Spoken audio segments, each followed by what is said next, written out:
The Mermaid. Every evening the fisherman went out fishing. He sometimes sold his fish at the market. Sometimes he did not catch many fish, and he could not sell them. One evening his net was very heavy. He laughed and said, "Did I catch all the fish in the sea? Or did I catch some horrible monster? I will give it to the Queen. She will be happy." He pulled and pulled the heavy net. Finally, he pulled the net next to the boat. But there were no fish in it, and there was no monster. There was only a little mermaid. She was asleep. Her hair was yellow like gold. Her body was white like ivory. Her tail like silver and pearl, and her ears like seashells. She was very beautiful. The fisherman pulled the net closer to the boat. He embraced her. When he touched her, she screamed. She could not escape, so she began to cry and said, "Please let me go. I am the only daughter of a king of the sea. My father is very old and alone." But the fisherman answered her, "I will let you go, but you must make me a promise.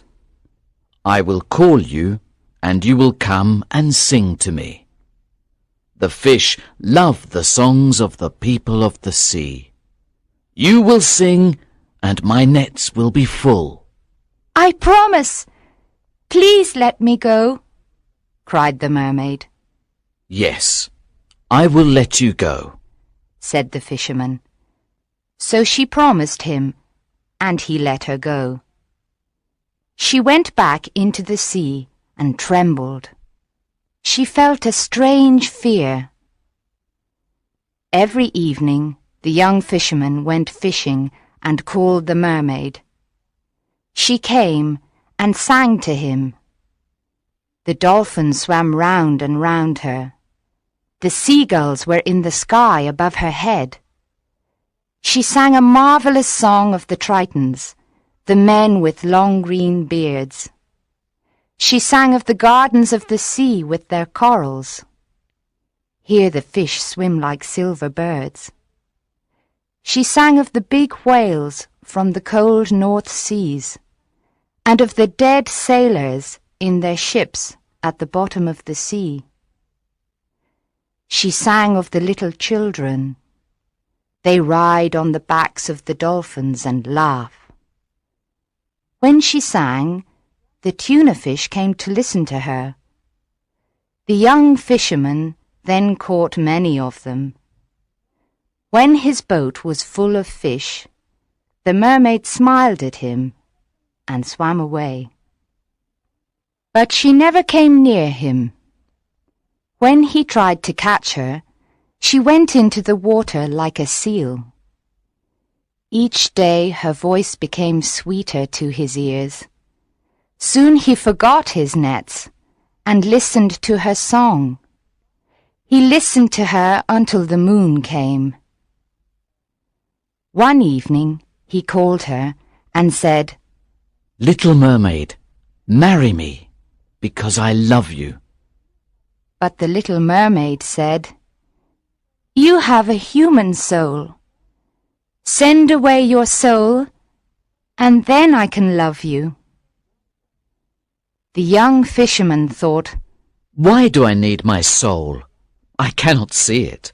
I cannot touch it. I do not know it. Of course, I will send it away, and I will be very happy." He stood up in his boat and cried, "I will send my soul away. You will be my wife, and you will show me all the things you sing about. We will be together forever." The little mermaid laughed because she was very happy. "But how can I send my soul away?" cried the young fisherman. "I do not know," said the little mermaid. "The people of the sea have no souls." Early the next morning, the fisherman went to the priest's house and knocked on his door. The priest looked out of the window and saw the fisherman and said, "Come in." The young fisherman entered and cried to the priest, "Father, I am in love with a mermaid. I cannot marry her because I have a soul. How can I send my soul away? I really do not need it. Why is my soul important? I cannot see it. I cannot touch it. I do not know it." The priest answered, Are you mad? God gave you your soul. It is very precious. It is as precious as all the gold in the world. So, my son, do not think about this any more. It is the worst sin. The people of the sea are lost creatures. They are like the beasts of the field. They do not know what is right and wrong. God didn't die for them. The young fisherman began to cry and said, "Father, the fawns live in the forest and are happy. The mermen sit on the rocks with their gold harps. I want to be like them. Why is my soul important? I have a soul, but I cannot have the mermaid. And I love her," he cried. It is horrible to love your body. Cried the priest. The fawns of the woods and the mermen are horrible. I hear them at night. They try to distract me from my prayers. They are lost, I tell you. They are lost. There is no heaven or hell for them. Away, away! Cried the priest. Your mermaid is lost, and you will be lost with her. The young fisherman walked sadly to the marketplace. When the merchants saw him, they said, What do you want to sell? I will sell you my soul, he answered. Please buy it from me, because I am tired of it. What can I do with a soul? I cannot see it. I cannot touch it. I do not know it. But the merchants laughed at him and said, What can we do with a soul? A false coin is more precious. Sell us your body, and we will give you a lot of gold. But we will not give you any money for your soul. The young fisherman thought, How strange this is. The priest said, Your soul is as precious as all the gold in the world.